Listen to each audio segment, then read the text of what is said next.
how long are you supposed to do it for? Like, I have pretty easy and clear skin, so your skin is amazing. I give her, it Chloe, like. Manu, and Nico. You see Nico's skin? I've never looked at Nico's skin, but Look at Nico's skin. I'm looking at Zainab's skin. Her, It's yeah. But if you know Like, you do did have you. pores? Like, can see- right? you She can look see like mine. a brown leather purse. Look, you can walk through mine. It's Mine so are funny. blue. It's so funny. I was shooting a show and I hated the way I looked once they put makeup on me. Yeah. And the makeup artist was like, "You look perfect. You look perfect." I was like, "It looks like clay. Yeah. Like it looks like just a clay face." And she was like, "It's because you don't have like." Yeah, you don't have I'm nothing. sorry. I was Right. like, "Well, then let's put me on in front without the makeup because this looks crazy." Yeah. Yeah, It you looks don't like need it looks like someone's- a beautiful So is this brick. genetics too? Or is this What? practice? Like, is your That's skin genetics. like, yeah. You know Yeah. Is your skin like this because you were born like that? Or Oh, is yeah. it practice? Yes, but so this is how I started getting facials. When I first moved to LA, I needed a job to support myself. I had did this TV show for BET, and they didn't really pay us anything. And when I was done shooting that, Yeah. I needed a job, and I worked at this spa because they have really good benefits. Yeah. Like not good health insurance, but like you get your nails done. Yeah. You know what I'm saying? That's what I told you, Marina. I was like, I do not take a job that doesn't give me more than just the pay. Like Yeah. I'm not just going somewhere just for the pay, Yeah. right? So, but I used to work the front desk, and the estheticians, because all the women would come in and ask who did my face. Yeah. But it's like I never got a facial before in my life. Yeah. But they would ask who did my face, and the estheticians would always want me to recommend them. Yeah. So they would do free facials on me. And it's one esthetician, the same one that I still see. Mm-hmm. She said, "You have really good skin, but you got to keep it good. So get facials." Oh. Yeah, she said, "You have good skin, but you wanna be 60 and have good skin, and you wanna be 70 and have good skin. So take care of it now." Okay. Yeah, your skin is, yes. It's Well, gonna- thank you. it's beautiful. If I wasn't feeling good before I got here, Yeah. my morale is up now. We all I was know just waiting for a nuts. compliment to come back, quite honestly. But it never did. That's the only reason I did that. Oh, You really? You were have nice fishing? skin too. You No, all have nice no, I skin. have on makeup right now. But thank Really? you. Oh. Thank you. But today we have a really great podcast, and we have a new guest. We have Kim Williams. Hey, Kim. Hey. Kim Williams, who is a black-owned business Woohoo! owner. Black-owned business. Yes. And coffee, such a And good coffee. business. Yeah, Mhm. it's actually a full cafe now. So myself, Kim Williams, and my husband Raymond Davis. So Kim Williams Davis, if you're nasty, but you know. He and I, we opened Bushwick Grind. It was a one-bedroom apartment because of necessity. We would. Our goal was to be in Brooklyn Bushwick on Bushwick Avenue.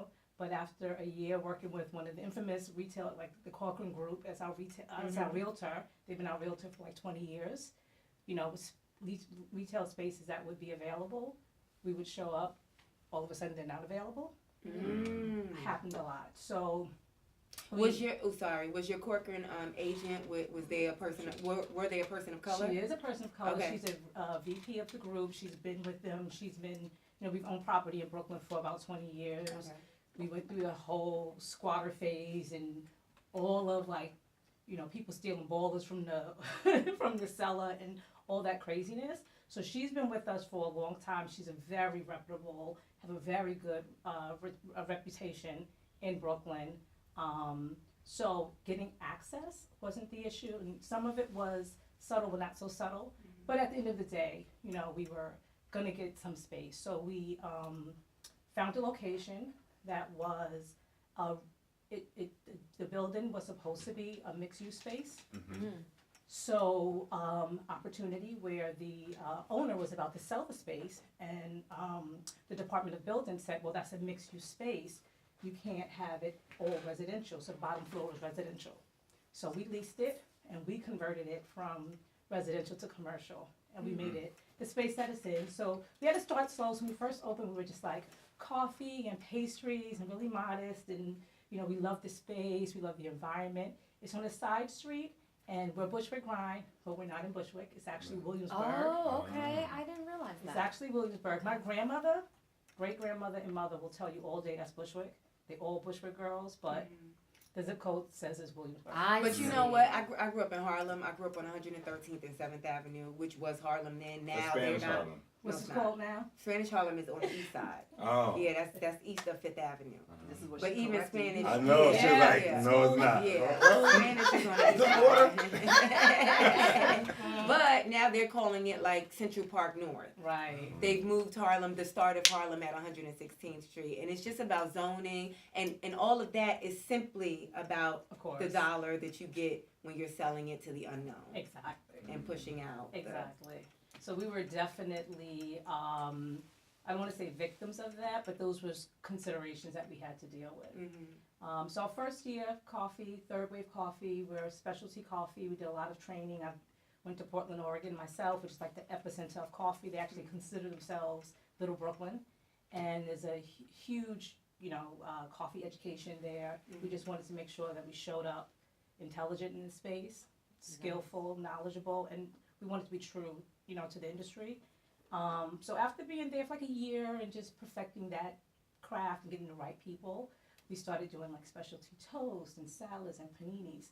Now we done graduated. We have a full kitchen, amazing food. We have menu items like jerk shrimp tacos, and we do classic egg benedict. We have a work jerk panini. We have Pookie Palmer because we don't have too many friends named Arnold. Cute. So we still try to show up ourselves, Yeah. but good food, great food. Our platform or our profile is healthier food. When we first started this endeavor, like the construction took over 6 months. And, being in a construction site all day long, with a bunch of men, like they'll sit, disrespect, and eat like McDonald's all day long and burgers. Just Wait, what? I don't even eat McDonald's. Because her implication with men, y'all need a lot of help. Right, because you're the I'm flow of it, fine. right? You're the flow today, right? No Right. offense. I was like, what the fuck is that? Yeah. But there was like nothing for me to eat. There was so few choices. Just like, can I get some, a fried egg on a plate with a sliced avocado? Like, there was nowhere to go. So while we were building out, I was just saying, I would really like to have an opportunity for us to have, if we get to the point that we can produce a full menu, be really conscious about where we procure our food, be a purveyor of healthier food options. So important, and It is. especially because I remember doing a play at the Billie Holiday Theater. I used to do a joke about it, about when I did that play for 6 weeks. There was nowhere I could get like healthy food on that block. I think things may have changed now, but that's on North Strand Avenue, and I would just look for healthy food. I could only go to McDonald's to get like an actual salad. So Yep. that's definitely important. Yeah, and I love it because, especially, as long as I've been alive, I've heard we need to support Black business. But I found as an adult, a lot of what I like and where my taste lies is not always in the Black marketplace. Yeah. Does that make sense? It makes absolute And sense. so to know that, that there's a Black couple that's making the specialty lattes, the specialty toast, and even putting your own twist on it like that. I wish I had time today to go to Brooklyn. So cool. There might be time. I'd fly out tomorrow. Oh, But when I come back, we'll go to Bushwick Ground. yes. Absolutely. Okay. Sounds like Because a that's date. what Yeah. Zainab and I, we go out a lot. We go out to eat, and Zainab loves fancy restaurants. and stuff. Well, She's people really make. good. I remember Yeah. Chloe was like, I posted. I was so hungry. I live in LA. That's now, but I'm from New York. Okay. And I posted a picture like, oh my God, I'm so starving. And I stopped at this one place and got avocado toast, right? And everybody flooded my Instagram stories like, oh, you bougie. Yeah. You did it. And I'm like, Right. I'm just trying to live a long, comfortable life. So imagine dealing with that as an individual versus dealing with that same mindset as a business. Yeah. So, and I liked how you entered the conversation by saying, you always seeked out like alternative food, and that's your palate, and it's not typically black folks' palate. And that is actually what what we're challenged with, if you want to call it a challenge. That is a part of our daily journey. So people say, and all the time, we gotta support Black businesses, and this sound is really great. And even in my personal life, I make sure I try to, if I need to get something in a certain market, I'll seek for a Black-owned business or a Black brown-owned business as first primarily. Yeah. But the truth of the matter is, 80% of our customers are not people of color, and I am That makes in sense. Brooklyn. You know what I mean? I'm a block away from Woodhull Hospital. This area that I'm in is primarily, largely, historically, Latino and African American, where Black and brown people reside. My customers are the hipsters that have moved into the area. When we have residents, which we love, like we're so community focused, right? If I can give you a list of things that we try to do, to just reach out. We love to see the kids from the high schools come down and hang out in our shop. We're a small shop, but that energy, we love that. But it's almost like we have to convince folks to understand. It's like our specialty toast is a whole wheat quinoa infused bread. Oh, I love They're that. like, what is quinoa? Why you gotta do all that? Oh, my sister just learned how to say quinoa. She's like, I'm give me some wheat. Yeah. My sister was like, I'm not saying quinoa, it's quinoa. I was like, no, it's quinoa. But you know what's so crazy about that? Like, while that is cute and funny, Yeah. it almost, we disregard how we've learned the language already. Like, the word island is spelled with the S that we don't pronounce. There's so many words like that in the English language, and in language, period. And so, the older we get when it comes to like health or when it comes to something new, this seems like it's not in our like it's not culture based for us. Yeah. We always like, well, I don't know how to say, I ain't saying that. It's like, you've said so many other things that don't read the way that they sound. Right. Why play ignorant here? No offense to your sister. I'm just saying, it's like I see comedians on jokes like, canoa? It's like, come on. You know. Come on. Yeah. Well, I think I used to, well, obviously, Keisha does mess up every now and then, but I used to say pilots instead of Pilates, and that's different. But then the moment you heard it, That makes sense. but the moment you heard it, you said, oh, it's pronounced Pilates. The moment that I was corrected happened to be the It'll funniest make more man sense. alive. Bill Burr was in the room when I said it without blinking. I said, I'm going to take a pilot's class. And he said, oh, Jesus Christ, if you didn't say it with such a straight face, I would think you were joking, but you're serious. He goes, Marina, my God, it's Pilates. And I was like, oh. But even That's how I saying, learned- never mind. That's how I learned it. That don't even make sense for you to say it like that, though. Pilots? Like, even when you look at the word, I just it's But an A even- and a T but and even- an E. But even It's still, more, Monroe, even still, the pilates. yeah, like even if you said pilates class or something, I'm like, all right, I was get going it, with but it for a pilots? long time too, and it wasn't until I was in that room with Bill well, Burr. because pilots is a real word too. So Yeah. people Yeah. probably were like, I don't know what she's talking about, but something about pilots. Yeah. Like they probably didn't even associate it with Pilates. oh, I do it all But the time. this would not be a fun story if Yeah. at the end you were like, I said, but I'm gonna still say pilots. Right. Like, Right. I've been to That's restaurants ridiculous. where But back- people say salmon. They pronounce Oh, the L. salmon. Like the Yeah. waiter's Right. going, would you have the salmon? I'm like, I don't know what the fuck that is. But back to you, and this is important because I did read about how you started to write a letter to the borough president as an outreach in the community, and then you stopped, and then, so why did you stop? And then when you redid the So, letter? So I wrote the letter reactionally.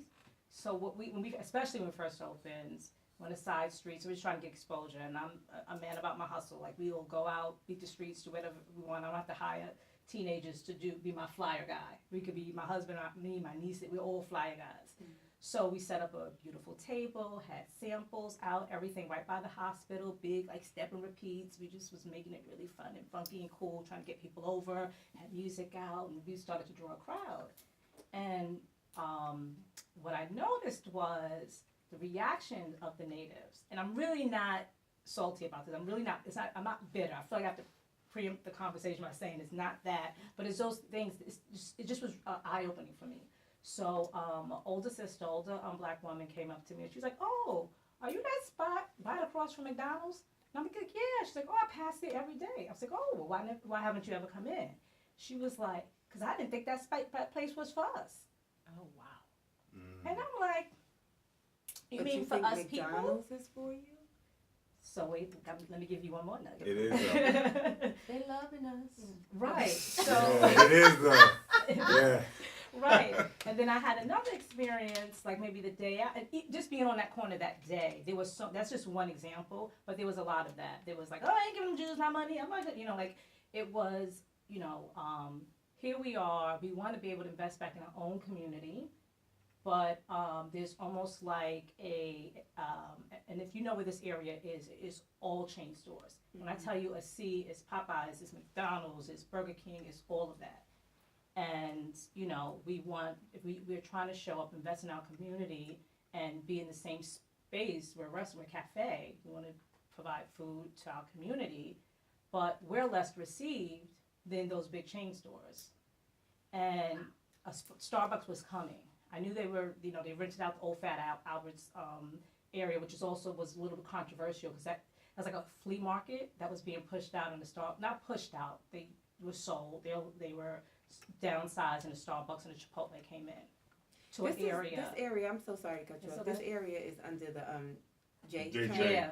Oh, There's like a Planet Fitness across the I street. used to live off of Yeah. Lorimer. I Oh, know exactly yeah. So what we you're on talking about. Whipple. We're 2 blocks from Lorimer. Okay, We're okay. right over there. So you've been chilling with us every day. Yeah, I would have been come see you Yeah, every day. and it's it was just an interesting engagement with our hopeful customers that we wanted to come in, that the non-natives and the hipsters and the people who weren't of color was happy to just come in, see about this place. Oh, what do you got? What's on your menu? It was fine. It was an entry point for them, but for people of color and folks that we thought would be more likely to gravitate toward our menu, our style, and the aesthetics of who we are when you walk into our space was less likely to come in. So I'm like, all right, so not only do I got to compete with Starbucks, we got to compete with this mindset. Right. What do you do? And then a couple of days later, a white woman had walked into the shop, and she said, hey, I'm about to have a meeting here with my boss. I got here a little early. Can I order for myself and just keep the bill open? She'll be here any minute, and I just want to pay, and just can you keep the bill open? Said no problem. I'm busy and myself around, whatever. I hear someone so she goes and sits at the back table. She's waiting. Maybe about 15 minutes later, I hear someone at the register saying, may I please speak to your manager? So right away, I'm like, oh, we're very customer focused. Like, hey, how are you? I'm Kim. Is there anything I can help you with? And she was just like, I just have to let you know, like, I'm so offended. Like, I live in the buildings right across the street.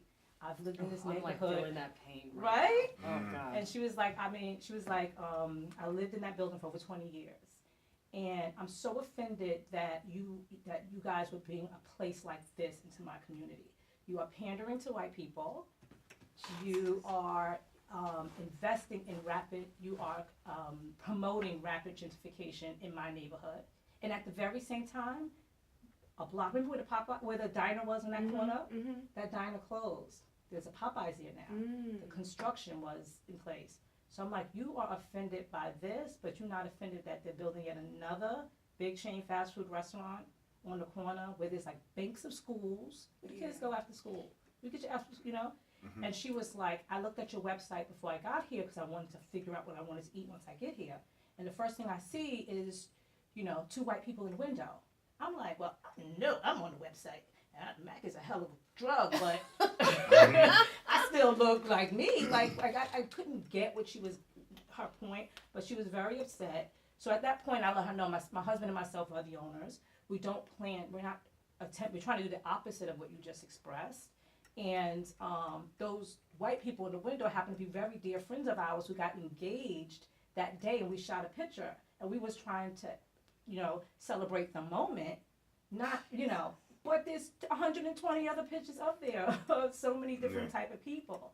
So You're not allowed to have white friends and own a black-owned apparently, business. or showcase them more, you know. So it was those series of events. I was just so frustrated. I actually cried. I don't cry easy. After that, I was like so upset, and everybody was just let it go. So I sat down and I wrote that letter to the borough president, and I'm just like, you know, what you gonna do about this? You know, like what, the same way we have all these policies and procedures in place where big developers go into communities and they have to have a reserve for low-income housing, right? You're gonna build a 50-unit building, at least 10%, 15, 25% of those buildings have to be for qualified, so you're not pushing them out. From a commercial perspective, what processes, what procedures, what programs or initiatives are in place for that? I don't think there are any. I know that I know of. That's when I started like applying for every grant you can think of, applying to be a minority-owned business. Yeah, Goldman Sachs, right? Yeah, really so we are members of the Tory Burch Goldman Sachs 10,000 Small Business Program. So Which you graduate from in March, right? Should I get all my paperwork, Burch. all my homework done tonight? Everything's due tonight. Yeah, Tory Burch, the clothing designer. Yes, Tory Burch has a phenomenal women's foundation. She has 4 initiatives under her. She has a fellowship program. She has this, where she does a $55,000 grant for small business owners, women. Well, her foundation is all for women. And we become participants of the Goldman Sachs curriculum, where they teach you, it's an intensive, so every Wednesday, I go to LaGuardia College, haven't been to college in years, but I don't work that side of my brain, but we go from like 8 in the morning, sometimes it's there to 8 at night, and it's intensive about your own business. So we're working on our balance sheets, our profit statements, our growth plan, and the women in this program, it's just, I feel like the smallest fry in a fry box. Like they are phenomenal running, and so like impressive businesses. But so that, you know, to kind of, I'm a chatty girl, but to answer your question, I wrote the letter out of frustration because of those sequence of events. And when I didn't send it because I kind of felt like, well, what am I really asking? And then that Starbucks incident happened. Right. And I was like, oh, now I'm sending it. Because now it's like have a reference. I don't have to explain all of this. Like, how can I explain it in a letter? So now I could just point to that and be like, well, what do you think about that? Yeah, I like what he said, because he said, don't tweet, when Eric Adams is the borough president, and he walks in, he says, don't tweet about black-owned businesses, come in and be about it. I love that. Right. Yeah, because there's a lot of like social media, you know, black-owned businesses, there's a lot of talk. There is a lot of talk, but my reality is 80% of my guests, we try not to have customers, we have guests who just happen to pay on their way out. But I like that. Yeah, like this is friends. Right, exactly. But the large majority of our guests and those who are not people of color. A website or social group, Black Owned, wrote an article on us recently, and that was really great because from that one article that they wrote and their followers, I think we had like 10 or 15 people come by and sought us out, and that was really nice to see. It's Black History Month, so this month we see, you know, more action. But so I think it's starting, and maybe it's, you know, I'm in my mid to later 40s, so I think it's starting. I'm starting to see it with the younger generation, which is so exciting to me. They're so conscious and just really about, you know, community and network itself, and I think they're seeking out more. How about the Kwanzaa crawl? Were you part of that in Brooklyn? I wasn't, but a lot of people we network, like Brooklyn Sweet Spot and a few others, were part of it. Oh, so okay. I was very happy to see. We network, my husband and I network with a lot of other Black business owners. So they were. So, but there was, you know, there was some sororities that reached out to us that said, you know, you can't make it. It's only certain amount of places you can go. Right. So they couldn't make it this time, but they shouted us out or they posted about us or something like that. So it was really nice. Yeah. So after the Starbucks incident, did you find like you were saying more trickled in, and then after the borough president? No, it was a negligible impact in terms of volume in the door, but it was a great impact in terms of dialogue and conversation and people talking about it, things like that. What I will say, when that Starbucks was opening, like our guests became very, very protective of us. And they were like, we should boycott Starbucks and all of that. But we have very different type of business in Starbucks. We have a full kitchen. And our space and our dynamic and our conversation and dialogue is a part of our experience. I want to go back to that woman. I know it's a sore spot, but if she were to come back in today, what would you say to her? I would say she probably gave me a lot to think about, because I had to be true to myself and say, there's an inverse of that, right? Like, I kind of feel like, I'm going to just say it. I kind of feel like sometimes people think white people money is bigger and better than black people money. Mm-hmm. So there is a little bit of, white, So, and honestly, I had a woman in the shop this weekend. She's brilliant. She's been in politics for like 30 years. And she was like, oh, you should look at all these white people here. You should take a picture. No. Honestly. Oh. And, this is good. Right, so I had to like self-evaluate to make sure I'm not doing that. Okay. Okay. Right. It sounded like D.L. Hughley. I think there has to be, like, obviously little, like small businesses, regardless of who they're owned by, like what culturally how they identify. I think there has to be a way for us to market to our community. That like we're allowed to like indulge in the artisanal things. We're allowed to, like, we don't have to have the 2 for $2 off the dollar menu. Right. And I know that that's what they're pushing us, pushing to us on TV, but like, it doesn't make you any less black, woke. It doesn't make you want to be white. It doesn't make anything better for you to like something that tastes good. I remember my ex-boyfriend, who's like a Christian from the South. I first asked, I was like, I'm going to go get an acai bowl. And he was like, what? It's an acai bowl. Well, he didn't even say that. He was just like, right. He was just like, nah, they don't do it. And we were in Atlanta. He was like, they don't do that here. And I took him to a place that was black owned in Atlanta. And they had like the best salads and the best smoothies and the best acai bowls, And now that's how he eats. Yeah. And he's like, my skin is better. Didn't nobody tell me. Right. But also people just like not knowing as well. Like there's, you know what I mean? Like that ignorance is bliss is very true. Like a lot of people just like not. I hang around a lot of people who just like not knowing. Like their favorite response is, I don't know, nigga. Well, I don't eat that type of food. I don't eat that. What's that? Nah, man, right. Give me some French fries. But the reason for that is because they're constantly, even subliminally, being pushed the message that they shouldn't know. Mm-hmm. So that's why I'm saying there has to be a way in this world for us to communicate, at least interculturally. Yeah. That right. It's like my friend posted, a black man from Texas posted something on Instagram about food or something like that, and I sent him a message. I DM'd. I said, well, I send this with love, but your family health history dictates that this shouldn't be your palate.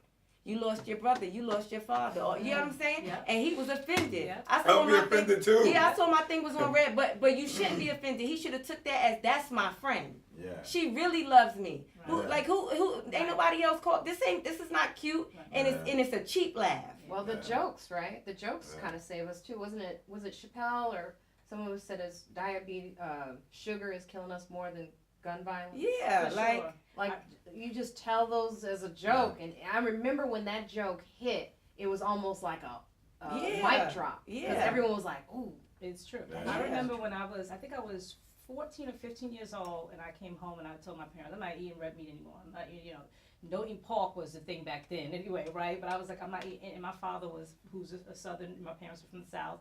My father is from the South, my mother Brooklyn. And he was like, well, you're just not going to eat because this is what we have here. And I never did again, And it's funny, flashback now, both my parents are diabetics, and they can't eat most of the stuff that I stopped eating years ago. I remember, I was always a runner. I was always into going to the gym. I used to work at Bally's. Yeah, I see you. They were like, girl, what you doing? Or if I would go to South Carolina where my larger family is, like, oh, you look sick. Like all those things, eating healthier or was not even Made fun of. encouraged, it was Yeah. made fun of. Like, why are you doing it? And when I tell you, like, my family, our bodies want to be 500 pounds. Like, that's just our DNA. Yeah. We hobbits, we short, we 5-something, and, so when I made, for whatever reason, when my sister had a gastric bypass, all my aunts, everyone, we struggle with our weight. And as beautiful as everyone, skinny to me, it's not a goal just to be skinny. Mm-hmm.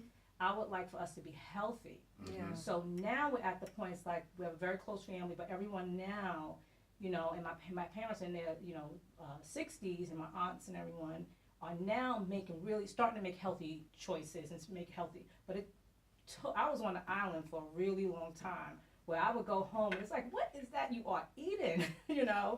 Yeah, I remember my cousin saying to me, because on my dad's side everyone was bigger, and my cousin was like, you can fight it as much as you want, but it's gonna get you. Right? You're gonna get big. Right. And I was like, no, I'm not, because I was a vegetarian in my 20s, and now I'm back. I'm back to being a vegetarian or plant-based, as Chloe aggressively told me to say. Oh, that's just going around. I was like, easy, Chloe. She's like, just say plant-based. I was like, Yeah. she treated me like I misgendered a vegetable, basically. But so now I'm like, you're right. Like, I remember when I was doing that, and my dad eating pork would be like, baby, you missing out on some good food. And it was a lot of like, they were like, what do you want to be? Why are you doing this? Exactly. It's like shaming. It Well, was if you a have lot one of shaming. bad day or upset about something, they're like, oh, she's just hungry. Yeah. That would be the joke with the family. Like, if I'm like, you go Nobody do like a likes teenage alone. thing. Oh, she just hungry. I do have a question for you because I do find when I, two things. When I go into like specialty coffee shops and stuff like that, I'm like, you guys are great, but I don't know why my dirty chai with almond milk is costing $9. Like, I have no idea why this 8-ounce cup is costing $9. Right. Like, is it the neighborhood? Is it the, you know what I'm saying? I do know because that's It's- what I do. Yep. Yeah, so I wonder, like, what's your price points? Like, and also, do you find because you are black owned that you have to price a little bit higher to sustain No. what you're trying to do? We price to the cost of goods. Okay. So, and sustainability for the business, not because we're black owned. We, like any other business, we price to market Mhm. value and with the other businesses in the market is priced according to similar type business. And of course, cost of goods. So, but we are incredibly fairly priced. But to answer, and we do get that. So we'll have folks come in and say, if I go to McDonald's, which is right across the street, and get a coffee for $1, large, medium, or small, why would I come here and buy a regular drip coffee for $2? A 12-ounce drip coffee is $2. And we're considered third wave specialty coffee. So to put in context, your first wave was like your Folgers back in the day, where you would only get coffee from like grocery stores, and there'd be like in big barrels, and you scoop it out.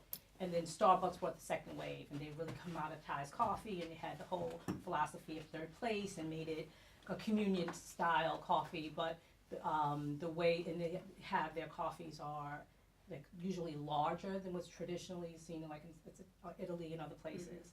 We practice, our philosophy is third wave specialty coffee, and we work with the roaster. Our roaster is counterculture, but there are many great roasters who work directly with the farmers. I haven't met the farmers. Oh, nice. So coffee, I know, is usually considered a bean. This is where y'all Well, go this to is also go to just, sleep. no. No, I'm I I'm love this very because interested. I'm done. I'm trying to be done with Starbucks. That's just in my neighborhood, right? And unfortunately, the one across the street that's not Starbucks is the roast is not dark enough for me. Mhm. But I started having special coffee delivered because of the beans in Starbucks. Apparently, they are spraying them with insecticide. What is it? Pesticide. Thank you. Insecticide. I was I'm gonna like say. I was like, I hope Yeah. not. So that I don't know. Yeah. But it's nice Starbucks to hear that roasting. you're working close with the actual farmers. Right, the because- roaster that we use. So, what was eye-opening to me is that most folks, the street name for coffee is a bean, but it's actually a seed in a fruit that grows on a tree. And the process of getting coffee to us is so manual. In my brain, I liken it to picking cotton. Like in terms of the manual effort, right? So, and most of the coffee that we consume in the world comes from black and brown countries. So, and if you live on a coffee farm, you was born on a coffee farm, most likely you're gonna be a coffee farmer because it's generational. Your parents from parents from parents, that's what they did. That sustained probably your community where you live in those countries, your lifestyle, your family. So someone literally, it's a bit more automated, but still quite manual. You're taking a cherry, and deshelling the cherry to get to a seed, and then there's a process of washing it and all of that. So wave 1 and 2, when we're talking about coffee waves 1 and 2, the Folgers in Starbucks, in those cultures, in those waves, those people were getting like pennies for the dollar for that very manual work. Now with third wave coffee, and there's more waves, emerging. That's where you hear the fair trade and the direct trade. And the roaster that we use and the others that we looked at invest in the infrastructure of those countries. They build water wells. Robert De Niro's wife happens to be a sister. She has this huge festival every year. New York lines around the corner, like of people who come to these festivals, and she has a water program for coffee. She's big in the coffee community. So there's so much information, knowledge, wealth, training, science around, how coffee is purveyed, how it's grown, how it's roasted, how that it's sister brewed. that walked into your store exactly what's All of going that. on. So to answer your question, so the reason why the cost, you may go somewhere and get a latte for $3.25 to put into reference for like a 12-ounce latte, and you may get it from us for, so it's $3.25 at a non-specialty coffee shop, and if it's a latte, $3.75 or $4 without any specialty milk. Now, if you add oat milk or almond or all those things, it's additional cost because the milk costs more. So that was influence the price. When we started out, my husband and I, we literally went to 12 different roasters. We were told time and time again we were the only people that they've been working with in years that had interviewed roasters.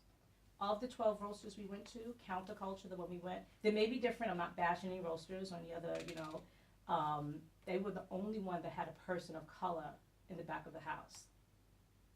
Because the third wave coffee is very, very, very non-diverse. There's very few people like us doing this style, coffee, roast, how we, brew it and present it.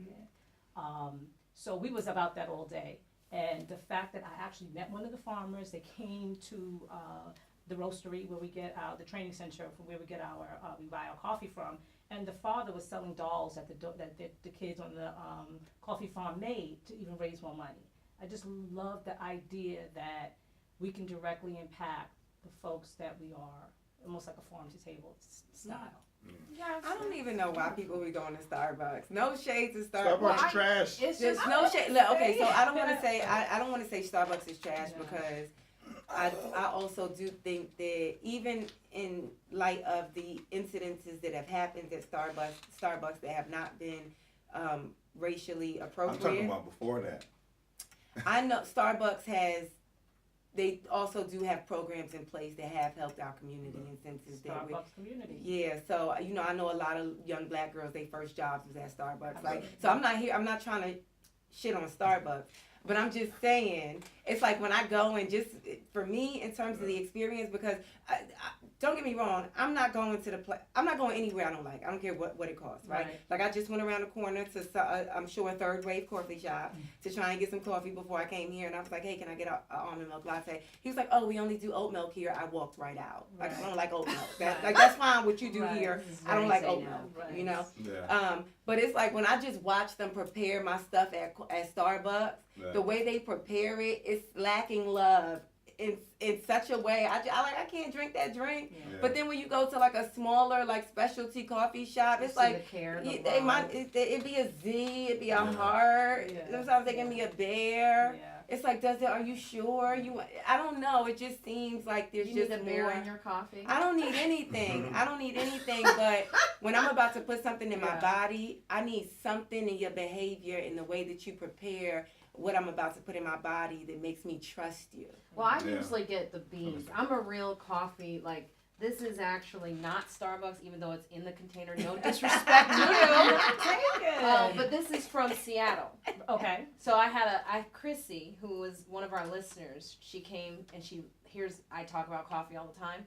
So she actually brought me a roast from Seattle. So they do the same thing. Farmers, they get from Ethiopia. They show a whole history. Yeah. So I stopped, because I used to just get the beans from Starbucks. I never had them, unless I'm in the airport, of course.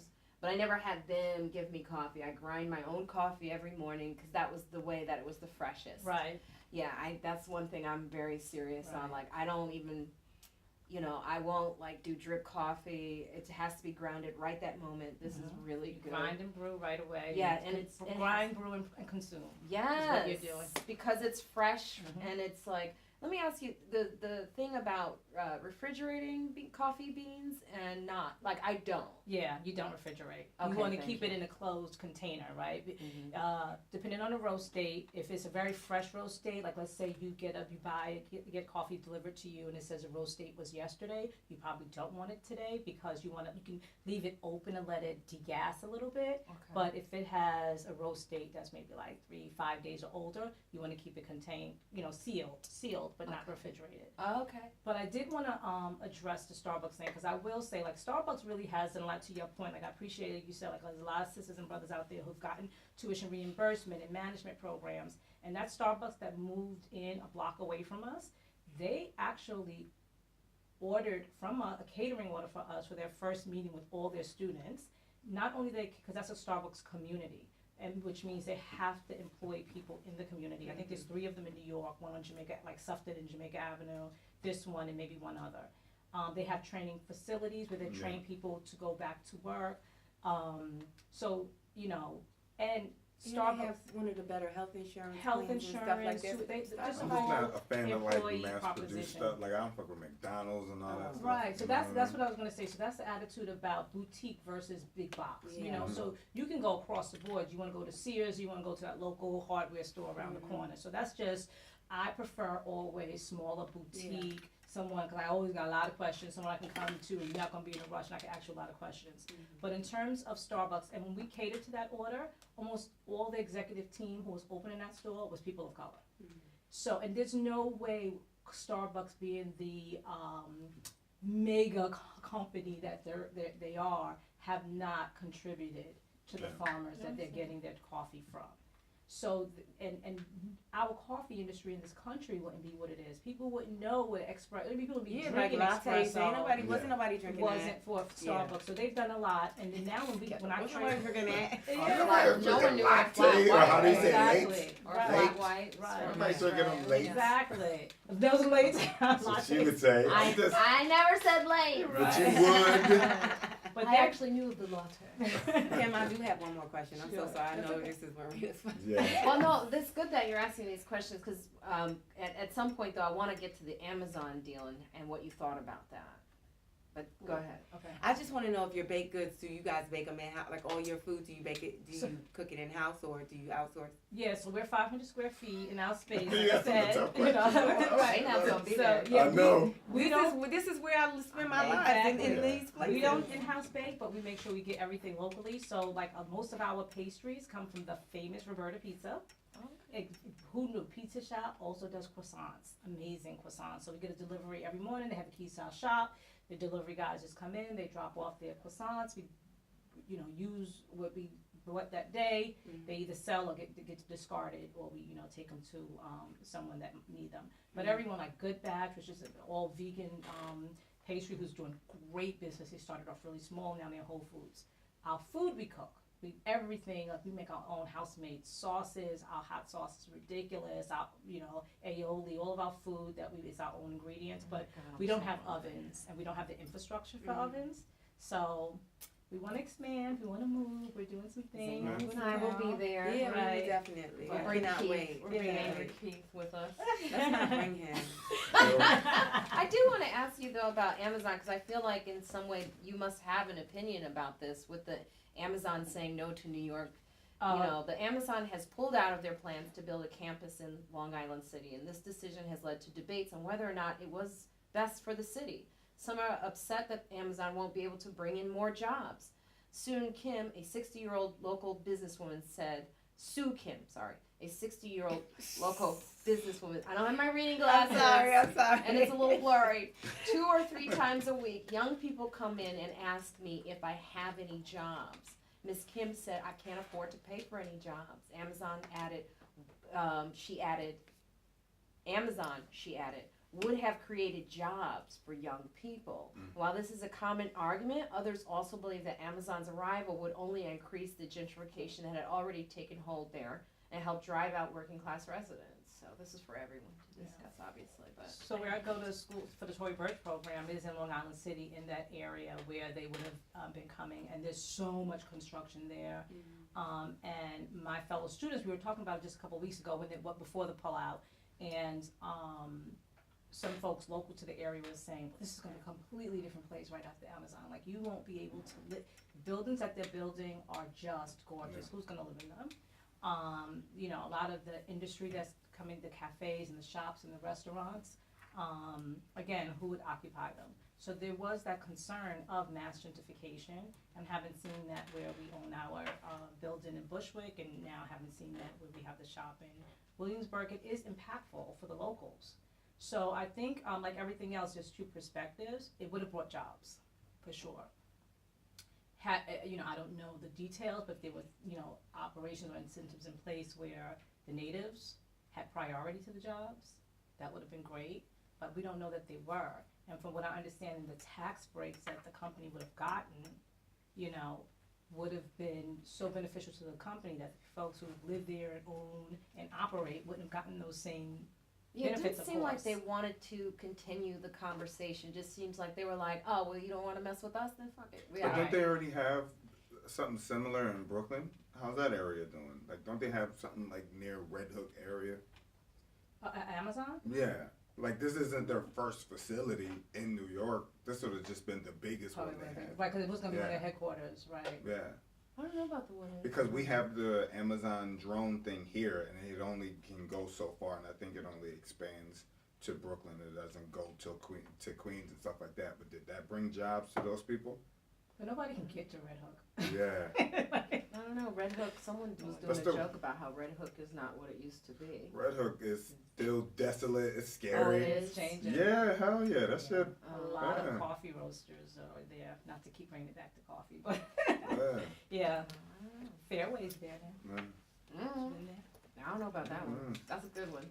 I No, feel like just wanted to- Amazon was just like, to New York, it's just like, you know, like New York is the girl, and she was like, I don't want you, I don't want you, I don't And want now you. And then why? Amazon's like, fine. And now the girl is like, wait. Yeah. Yeah, it was Right. interesting though. The people that seemed to be the angriest Yeah. were white, in camera. Like those were the ones. There was one black woman who was like, "We could have used it. Look at but I don't know. I am curious. I mean, I always feel like people who've lived there for a long time are never going to benefit from just living in Harlem. I see Yeah. what they're doing. We have examples of Harlem and what has happened when Harlem, they that's just Yeah.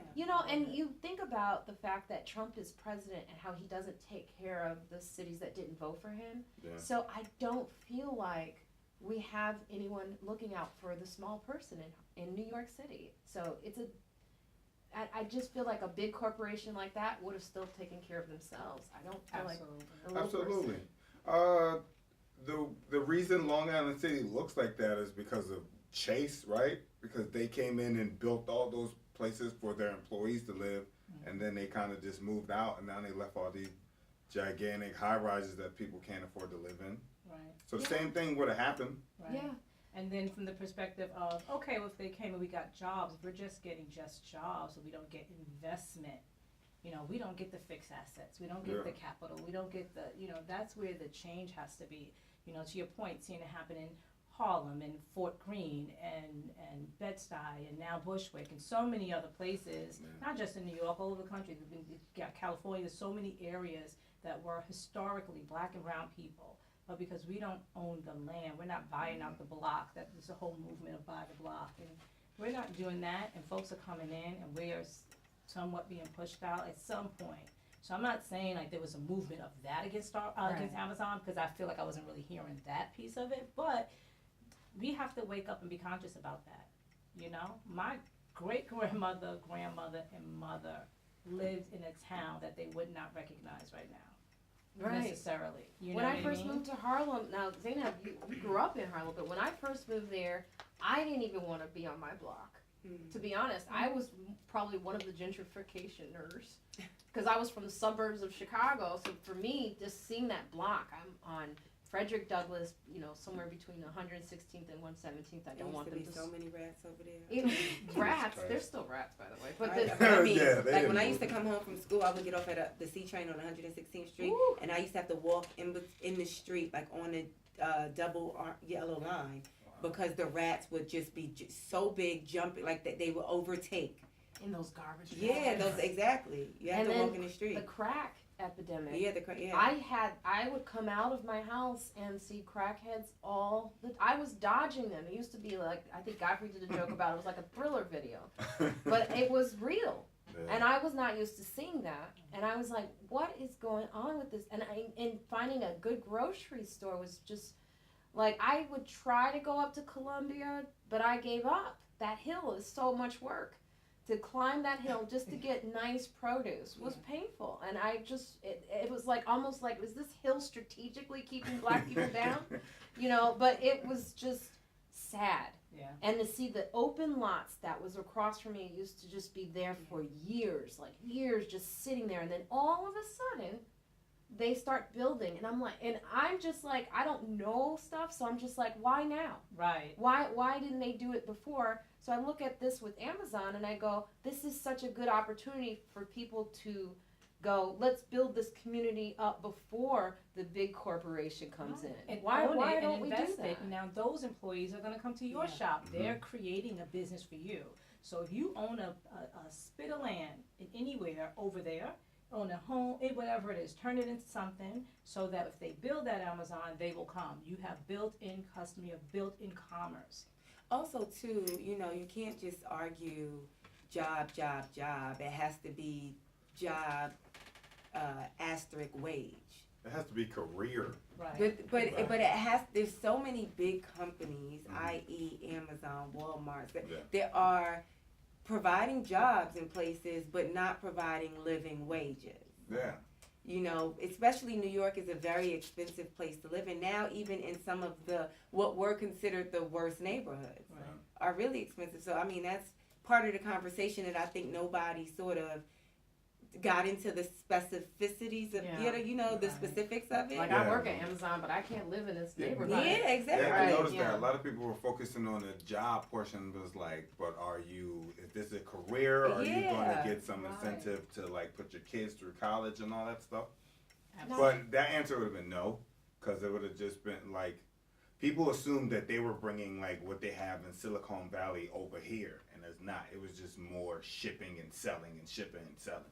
I just flew in from Richmond, Virginia this morning, and one of my Uber drivers throughout the weekend thought that I was there to interview for a job for Capital One, because apparently Capital One's headquarters are there, and it was this old black man. He had no teeth in his mouth. It might have been like a Toyota Tercel. He was so nice. He loved Tyler Perry movies. And he was saying that all day he just kept picking up these people, these young people that had these interviews at Capital One, and they were getting starting salaries at $150,000. But he's the one that lives in that neighborhood. I mean, that's good. Right. That's great. But what I'm saying is they're outsourcing. Oh, yeah. Those people, he thought that I flew in for that. Yeah. He thought that the people that were in his Ubers, they were there for the day. He was taking us from hotel to airport. Oh, you're here for Capital One. Right. These aren't people that actually live in that community. Right. That speaks volumes. So do you have black employees? I do. So Okay. everyone, it's funny when we first opened, people were like, the thing that you're going to see the most is the people you hire, the day one, get used to hiring because no one stays with you. So very blessed that mostly everyone who works there now is people who've been, our staff has been there from the day we opened. Okay. Dope. We have such an accountable staff. Everyone's like, how are you able to have a full-time job plus run your business? Because we have an accountable staff. No one is ever late. They don't call out. If they are like about to have pneumonia tomorrow, they know it today and find a replacement. So it's great. Oh, nice. We do also have, so my aunt works there, which also, don't hire your family. I did, and she's amazing. Some of them are cool. Yeah, Oh, when you hire your family. Yeah, One of You them- know one that of the- family members not to hire. Don't do Yeah. favors. Yeah, There that's you go. the thing. Don't That's do the favors. gem. Don't hire a person for a favor. Hire a Right. professional that Yeah. happens to be That your have family. exactly. Look, I just need to earn a couple of dollars this week. Nope. Right. They I don't. scrub Go to the Amazon. bathroom, I mop the floor, whatever you need. Yeah. Nope. Where is this family member from? Yeah, Chicago, right? Chicago. I know the voice I did, right? Okay, Auntie left Verizon after working there for almost 40 years, so she was a reliable source. Okay, Her yes. resume was great. But I do hire also people of non-color. So we Okay. have a lead barista. She's always there. She's been with us from the day we started. At the same time, I had a barista who was Caucasian, a young white girl who was an artist and amazing. And she was just as part of our Bushwick Ryan family as everyone else. She's been there for the full 3 years. She got married, wanted to move on, decided to backpack around the country, I think is her thing. So she's able to do that, and now I'm refilling that position. So as I'm refilling that position, I bring people on the trial, but I've had every type of person in there, and I've definitely gotten comments from time to time, that refilling that certain on that other role. If you can make a great coffee, you have great customer service, you know how to brew coffee properly, you know how to dial an espresso, you have latte art skills, and you know how to treat our guests like their family walking the door, you qualify. I Yeah. don't care what you look like. I Good. don't care, you See, that's become all family. it takes is that's what I miss about mom and pop, small businesses, is what you were talking about, the love that you put in. That's all you want. I miss that in the neighborhood, like in Harlem. Except I in a get- Jamaican restaurant. I'm so sorry. Okay, I don't Well- want to say that. Jamaicans are the worst Yeah, at because customer they be service. mom and pop. It's like you Yeah. wanted the food be good. You It's saw like that they gonna be woman rude like and shit. shit. Sucks. You saw that woman who was mad because they didn't have a beef patty, and she was pregnant, and she took a bat and went and beat. Yeah, she- Yes. Did she get a beef patty That out was of in, it? that was They in did last dispose of week's. it. We never got to it in last week's thing, but here it is. Wait. Oh God, it was so funny because first of all she was pregnant. The news about it, no, they were like, we're looking for her, and then if you see this woman, please somebody tell us, Give but- us some information. The funny thing was, they just stopped. Yeah, no beef patties. A woman who couldn't get a beef patty at a favorite New York eatery used a baseball bat in protest. She smashed the windows of the restaurant with the bat, and according to a report, she came in the afternoon of January 15th and ordered a patty. She was told, we run out, and she got upset. Authorities say she left and came back to the Jamaican restaurant with the bat. The video shows a woman bashing in 2 windows. She fled, and police are still searching for her. Yeah. Was this a golden crust? Is this, It better what better was not. don't it? know. It Yeah. better not, because Golden Cross got the worst. I know. It better not. I'm gonna say they make the hell out of a patty at that shop. Jesus They But do we- great. We've talked about that on the show before about watching, and I actually learned from my own episode about how to communicate with the black-owned businesses not doing what I want, because a lot of times that's our thing. We'll go to you know how black businesses be, and I had that with Baby Girl's Laundromat. It's called Baby Girl's Laundromat? Yeah, I always call them up. I go, Baby Girl. Baby Girl. I need my clothes, baby girl. But I have gone to them for years, and they continually do this thing where they wash and dry my bra when I tell them that destroys my bra. Now, because of our episode of taking a beat with black-owned businesses, I actually did that, and I talked to the owner. I said, listen, is this a black-owned business? She said, yes, it is. I go, listen, I don't want to have that conversation. I don't want to have that dialogue or attitude in my head that this is what black-owned businesses do. So I'm trying to stick with you and tell you this is what's happening each time. You have to help me out so I can keep giving you the money you need in this neighborhood. Yeah. You know, have you had, it doesn't sound like you've had to deal with that, except Well, for I with mean, the one woman. no, I'm not gonna lie. I was like, this is gonna be first thing they asked me. It's like, all black-owned businesses open late, food soon come, and everything else. Like, so I know that's the reputation. But what I would say is every business have processes, procedures, and I'm sure that is not the only dry cleaner that might wash a bra, right? So I think that there is an expectation sometimes that once you know that it's black owned, you're looking for holes in the system where those same holes will exist other places. Yeah. And I think that any business who wants to stay in business want customer feedback. So good or bad, large or small, if it's important to you, we want to know about it. So we stay close, like, to our reviews, you know, Yelp, Google, all of that. We don't do any ads. We don't respond back because we want that to be organic and not have anyone feel like, you know, we're trying to explain anything away or thank people or motivate or promote any reviews in any way. But, you know, if there's something wrong with our process, that when someone makes a specific request, do not wash my bra, I don't think that's a black ownership issue. I think that's an operations issue. Mm-hmm. And I think they're that, not listening. yeah. Well, she's giving me the money back. She actually took the time out because I had that conversation with her. She gave me her direct number.